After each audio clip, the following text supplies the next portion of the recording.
जय श्री कृष्णा, राधे राधे। आप सभी श्रोताओं का दिन शुभ और मंगलमय हो और भगवान श्री लक्ष्मी नारायण जी की कृपा आप सभी पर सदा सर्वदा बनी रहे। आज आप सुनेंगे आषाढ़ मास महात्म का अध्याय 4। देवर्षि नारद जी ब्रह्मा जी से कहते हैं, भगवान, आपके मुख से कथा सुनते सुनते मेरे मन को तृप्ति नहीं होती। पहले गौतम ब्राह्मण के द्वारा लाई हुई गंगा का वर्णन कीजिए। उनके अलग अलग तीर्थों के फल, पुण्य तथा इतिहास पर क्रमशः प्रकाश डालिए। तब ब्रह्मा जी बोले, नारद, गोदावरी के अलग अलग तीर्थों, फलों और महात्म्य को पूरा पूरा वर्णन ना तो मैं कर सकता हूँ और ना तुम सुनने में ही समर्थ हो। तथापि कुछ बताता हूँ। जहाँ भगवान त्र्यंबक गौतम के सामने प्रत्यक्ष प्रकट हुए थे, वह तीर्थ त्र्यंबक के नाम से प्रसिद्ध है। वहीं गौतमी गंगा का उद्गम स्थान है। वह भोग और मोक्ष देने वाला है। दूसरा वराह तीर्थ है, जो तीनों लोकों में विख्यात है। उसका स्वरूप बताता हूँ। पूर्व काल की बात है। सिंधुसेन नामक राक्षस देवताओं को परास्त करके यज्ञ छीनकर रसातल में जा पहुंचा। यज्ञ के रसातल चले जाने पर पृथ्वी पर उसका सर्वथा अभाव हो गया। देवताओं ने सोचा कि यज्ञ के बिना ना तो ये लोक रह जाएगा और ना ही परलोक। अतः अपने शत्रु के पीछे उन्होंने रसातल में भी धावा किया, परंतु इंद्र आदि देवता सिंधु सेन को नहीं जीत सके। तब उन्होंने पूर्ण पुरुष भगवान विष्णु के पास जाकर यज्ञ अपहरण आदि राक्षस की सब करतूत कह सुनाई। भगवान ने उन्हें संतावना देते हुए कहा, मैं वाराह रूप धारण करके शंख चक्र और गदा हाथ में लेकर रसातल में जाऊंगा और मुख्य राक्षसों का संहार करके पुण्य में यज्ञ को लौटा लाऊंगा। देवताओं, तुम सब लोग स्वर्ग में जाओ। तुम्हारी मानसिक चिंता दूर हो जानी चाहिए। गंगा जी जिस मार्ग से रसातल में गई थी, उसी मार्ग से पृथ्वी को छेद कर चक्रधारी भगवान भी रसातल में पहुंच गए। उन्होंने वराह रूप धारण करके रसातलवासी राक्षसों और दानवों का वध किया तथा महायज्ञ को मुख में रखकर रसातल से निकाल लाए। उस समय देवता ब्रह्मगिरि पर श्री हरि की प्रतीक्षा करते थे। उस मार्ग से निकलकर भगवान गंगा स्रोत में आए और रक्त से लथपथ हुए अपने अंगों को गंगा जी के जल से धोया। उस स्थान पर वराह नामक कुंड हो गया। इसके बाद भगवान ने मुंह में रखे हुए महायज्ञ को दे दिया। इस प्रकार उनके मुख से यज्ञ का प्रादुर्भाव हुआ। इसलिए वराह तीर्थ परम पवित्र और संपूर्ण अभिलक्षित वस्तुओं को देने वाला है। वहां किया हुआ स्नान और दान सब यज्ञों का फल देता है। जो पुण्यात्मा पुरुष वहां रहकर अपने पितरों का स्मरण करता है, उसके पितर सब पापों से मुक्त होकर स्वर्ग में चले जाते हैं। त्र्यंबक में एक कुशावर्त नामक तीर्थ है। उसके स्मरण मात्र से मनुष्य कृतार्थ हो जाता है। वह समस्त अभिष्ट वस्तुओं को देने वाला है। कुशावर्त उस तीर्थ का नाम है जहाँ महात्मा गौतम ने गंगा का कुशों से आवर्तन किया था। वे वहां गंगा को कुश से लौटाकर ले आए थे। कुशावर्त में किया हुआ स्नान और दान पितरों को तृप्ति देने वाला है।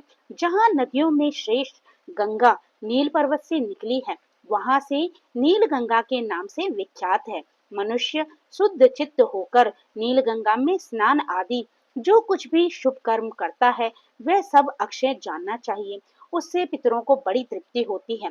गोदावरी में परम उत्तम कपोत तीर्थ भी है, जिसकी तीनों लोकों में प्रसिद्धि है। मुनि, मैं उस तीर्थ का स्वरूप और महान फल बताता हूँ, सुनो। ब्रह्मगिरि पर एक बड़ा भयंकर व्याध रहता था।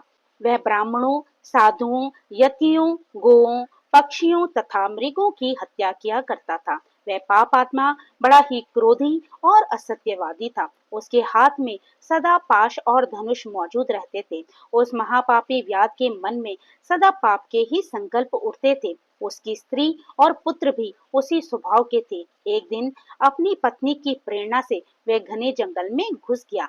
वहां उस पापी ने अनेक प्रकार के मृगों और पक्षियों का वध किया, कितनों को जीवित ही पकड़कर पिंजरे में डाल दिया। इस प्रकार बहुत दूर तक घूमकर फिर वह अपने घर की ओर लौटा। तीसरे पहर का समय था। चैत्र और बैसाख बीत चुके थे। एक ही क्षण में बिजली कौंधने लगी और आकाश में मेघों की घटा छा गई। हवा चली और पानी के साथ पत्थरों की वर्षा होने लगी। मूसलाधार वर्षा के कारण बड़ी भयंकर अवस्था हो गई। व्याध राह चलते चलते थक गया। जल की अधिकता के कारण मार्ग का ज्ञान नहीं हो पाता था। जल, थल और गड्ढे की पहचान असंभव हो गई थी। उस समय वह पापी सोचने लगा, कहाँ जाऊं, कहाँ ठहरूं और क्या करूं। मैं यमराज की तरह सब प्राणियों के प्राण लिया करता हूँ। आज मेरा भी प्राणांत कर देने वाली पत्थरों की वर्षा हो रही है। आसपास कोई ऐसी शिला अथवा वृक्ष नहीं दिखाई देता जहाँ मेरी रक्षा हो सके और जहाँ मैं ठहर सकूं। इस प्रकार भांति भांति की चिंता में पड़े हुए व्याध ने थोड़ी ही दूर पर एक उत्तम वृक्ष देखा जो शाखा और पल्लवों से सुशोभित हो रहा था। वह उसी की छाया में आकर बैठ गया। उसके सब वस्त्र भीग गए थे। वह इस चिंता में पड़ा था कि मेरे स्त्री बच्चे जीवित होंगे या नहीं। इसी समय सूर्यास्त भी हो गया। उसी वृक्ष पर एक कबूतर अपनी स्त्री और पुत्र पोत्रों के साथ रहता था। वह वहां सुख से निर्भय होकर पूर्ण तृप्त और प्रसन्न था। उस वृक्ष पर रहते हुए उसके कई वर्ष बीत चुके थे। उसकी स्त्री कबूतरी बड़ी ही पतिव्रता थी। वह अपने पति के साथ उस वृक्ष के खोखल में रहा करती थी। वहां हवा और पानी से पूरा बचाव था। उस दिन देववश कपोत और कपोती दोनों ही चारा चुगने के लिए गए थे, किंतु केवल कपोत ही लौटकर उस वृक्ष पर आया।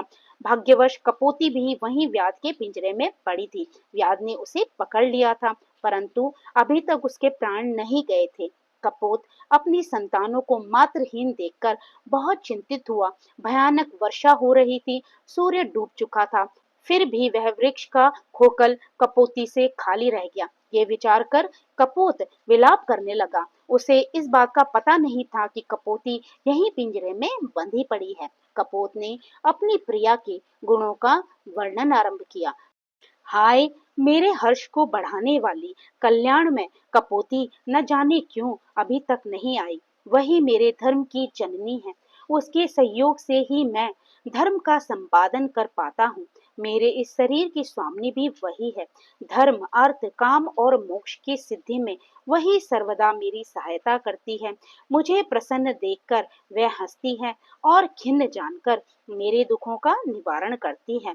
उचित सलाह देने में वह मेरी सखी है और सदा मेरी आज्ञा के ही पालन में संलग्न रहती है। सूर्य अस्त हो गया तो भी वह कल्याणी अभी तक नहीं आई। वह पति के सिवा दूसरा कोई व्रत, मंत्र, देवता, धर्म अथवा अर्थ नहीं जानती। वह पतिव्रता है। पति में ही उसके प्राण बसते हैं। पति ही उसका मंत्र और पति ही उसका प्रियतम है। मेरी कल्याणमयी भार्या अभी तक नहीं आई। क्या करूं, कहाँ जाऊं। मेरा ये घर उसके बिना आज जंगल सा दिखाई देता है। उसके रहने पर भयंकर स्थान भी शोभा संपन्न और सुंदर दिखाई देता है। जिसके रहने पर ये घर वास्तव में घर कहलाता है, वह मेरी प्रिय पत्नी अभी तक नहीं आई। मैं उसके बिना जीवित नहीं रह सकूंगा।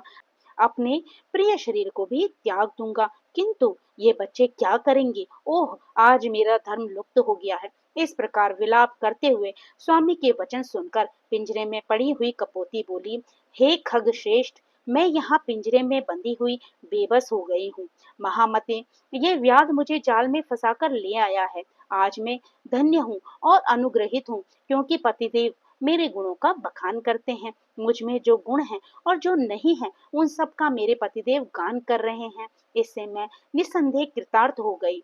पति के संतुष्ट होने पर स्त्रियों पर संपूर्ण देवता संतुष्ट हो जाते हैं। इसके विपरीत यदि पति असंतुष्ट हो तो स्त्रियों का अवश्य ही नाश हो जाता है। प्राणनाथ, तुम ही मेरे देवता, तुम ही प्रभु, तुम ही सुहृद, तुम ही शरण, तुम ही मेरा व्रत और तुम ही स्वर्ग। तुम ही पर ब्रह्म और तुम ही मोक्ष हो। आर्य, मेरे लिए चिंता ना करो, अपनी बुद्धि को धर्म में स्थिर करो। तुम्हारी कृपा से मैंने बहुत से भोग भोग लिए हैं। अपनी प्रिय कपोती का वचन सुनकर कपोत उस वृक्ष से उतर आया और पिंजरे में पड़ी हुई कपोती के पास गया। वहां पहुंचकर उसने देखा मेरी प्रिया जीवित है और व्याध मृतक की तरह निश्चेत हो रहा है। तब उसने उसे बंधन से छुड़ाने का विचार किया। कपोती ने रोकते हुए कहा, महाभाग, संसार का संबंध स्थिर रहने वाला नहीं है। ऐसा जानकर मुझे बंधन से मुक्त ना करो। इसमें मुझे व्याध का अपराध नहीं जान पड़ता। तुम अपनी धर्म में बुद्धि को दृढ़ करो। ब्राह्मणों के गुरु अग्नि है, सब वर्णों का गुरु ब्राह्मण है, स्त्रियों का गुरु उसका पति है और सब लोगों का गुरु अभ्यागत है।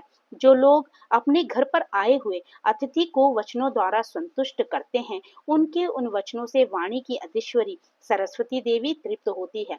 अतिथि को अन्न देने से इंद्र तृप्त होते हैं, उसके पैर धोने से पितृ, उसके भोजन करने से प्रजापति, उसकी सेवा पूजा से लक्ष्मी सहित श्री विष्णु तथा उसके सुख पूर्वक शयन करने से संपूर्ण देवता तृप्त होते हैं। अतः अतिथि सबके लिए परम पूजनीय है। यदि सूर्यास्त के बाद थका मांदा अतिथि घर पर आ जाए तो उसे देवता समझे, क्योंकि वह सब यज्ञों का फल स्वरूप है। थके हुए अतिथि के साथ गृहस्थ के घर पर संपूर्ण देवता, पितृ और अग्नि भी पधारते हैं। यदि अतिथि तृप्त हुआ तो उन्हें बड़ी प्रसन्नता होती है और यदि वह निराश होकर चला गया तो वह भी निराश होकर ही लौटते हैं। इसलिए प्राणनाथ, आप सर्वथा दुख छोड़कर शांति धारण कीजिए और अपनी बुद्धि को शुभ में लगाकर धर्म का संपादन कीजिए। दूसरों के द्वारा किए हुए उपकार और अपकार दोनों ही साधु पुरुषों के विचार से श्रेष्ठ हैं। उपकार करने वालों पर तो सभी उपकार करते हैं। अपकार करने वालों के साथ जो अच्छा बर्ताव करे वही पुण्य का भागी बताया गया है। कपोत बोला, हे सुमुखी, तुमने हम दोनों के योग्य ही उत्तम बात कही है, किंतु इस विषय में मुझे कुछ और भी कहना है, उसे सुनो। कोई 1000 प्राणियों का भरण पोषण करता है, दूसरा 10 का ही निर्वाह करता है और कोई ऐसा है जो सुख पूर्वक केवल अपनी जीविका का काम चला लेता है। किंतु हम लोग ऐसे जीवों में से हैं जो अपना ही पेट बड़े कष्ट से भर पाते हैं।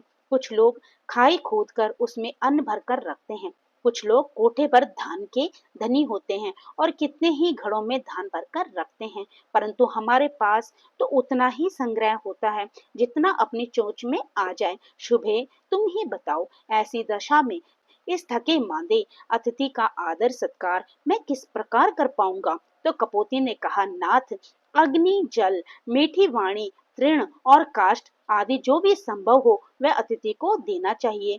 ये व्याध सर्दी से कष्ट पा रहा है। अपनी प्यारी स्त्री का कथन सुनकर पक्षीराज कपोत ने पेड़ पर चढ़कर सब ओर देखा तो कुछ दूर पर उसे आग दिखाई दी। वहां जाकर वह चोंच में एक जलती हुई लकड़ी उठा लाया और व्याध के आगे रखकर अग्नि को प्रज्वलित किया। फिर सूखे काट, पत्ते और तिनके बार बार आग में डालने लगा।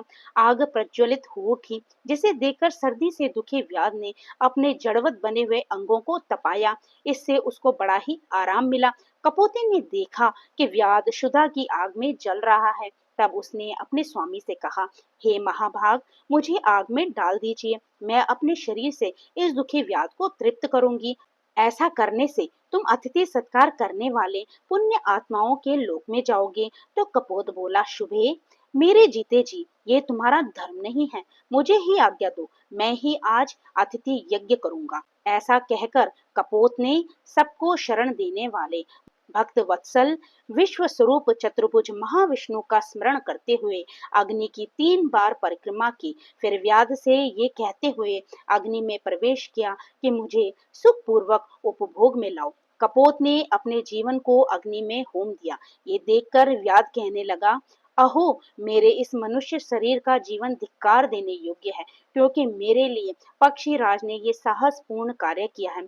ऐसा कहते हुए व्याध से कपोती ने कहा, महाभाग, आप मुझे छोड़ दो, देखो मेरे ये पतिदेव मुझसे दूर चले जा रहे हैं।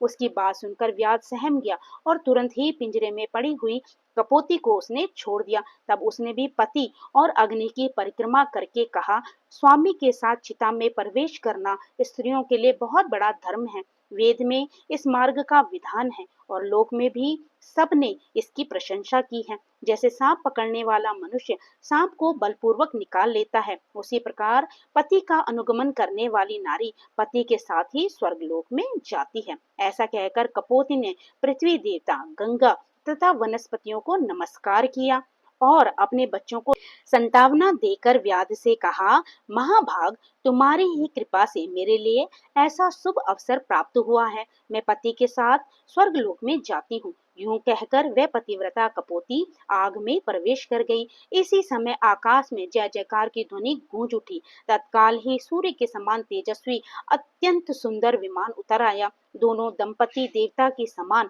दिव्य शरीर धारण करके उस पर आरूढ़ हुए और आश्चर्य में पड़े हुए व्याध से प्रसन्न होकर बोले, महामते, हम देवलोक में जाते हैं और तुम्हारी आज्ञा चाहते हैं। तुम अतिथि के रूप में हम दोनों के लिए स्वर्ग की सीढ़ी बनकर आ गए। तुम्हें नमस्कार है। उन दोनों को श्रेष्ठ विमान पर बैठे देख व्याध ने अपना धनुष और पिंजरा फेंक दिया और हाथ जोड़कर कहा, महाभाग, मेरा त्याग न करो, मैं अज्ञानी हूँ, मुझे भी कुछ दो। मैं तुम्हारे लिए आदरणीय अतिथि होकर आया था, इसलिए मेरे उद्धार का उपाय बताओ। तब उन दोनों ने कहा, व्याध, तुम्हारा कल्याण हो। तुम भगवती गोदावरी के तट पर जाओ और उन्हीं को अपना पाप भेंट कर दो। वहां 15 दिनों तक डुबकी लगाने से तुम सब पापों से मुक्त हो जाओगे। पाप मुक्त होने पर जब पुनः गौतमी गंगा में स्नान करोगे, तब अश्वमेघ यज्ञ का फल पाकर अत्यंत पुण्यवान हो जाओगे। नदियों में श्रेष्ठ गोदावरी ब्रह्मा, विष्णु तथा महादेव जी के अंश से प्रकट हुई है। उनके भीतर पुनः गोते लगाकर जब तुम अपने मलिन शरीर को त्याग दोगे, तब निश्चय ही श्रेष्ठ विमान पर आरूढ़ होकर स्वर्गलोक में पहुंच जाओगे। उन दोनों की बात सुनकर व्याध ने वैसा ही किया। फिर वह दिव्य रूप धारण करके एक श्रेष्ठ विमान पर जा बैठा। कपोत, कपोती और व्याध तीनों ही गौतमी गंगा के प्रभाव से स्वर्ग में चले गए। तभी से वह स्थान कपोत तीर्थ के नाम से विख्यात हुआ। वहां स्नान, दान, पितरों की पूजा, जप और यज्ञ आदि कर्म करने पर वह अक्षय फल को देने वाले होते हैं। देवर्षि नारद जी को कपोत तीर्थ की महिमा सुनाकर श्री ब्रह्मा जी मौन हो गए। अब इससे आगे का वृतांत आप कल के अध्याय में सुनेंगे। तो ये था आज का आषाढ़ माह महात्म का अध्याय 4। ये अध्याय आपको कैसा लगा, प्लीज कमेंट करके बताइएगा। अगर अच्छा लगा हो तो लाइक कीजिएगा और आप मेरे चैनल पे नए हैं और ये अध्याय सुन रहे हैं तो मेरे चैनल को सब्सक्राइब करना भी मत भूलिएगा। तो फिर प्रभु का नाम लेते रहिए, पुण्य के भागी बनते रहिए। जय श्री कृष्णा, राधे राधे।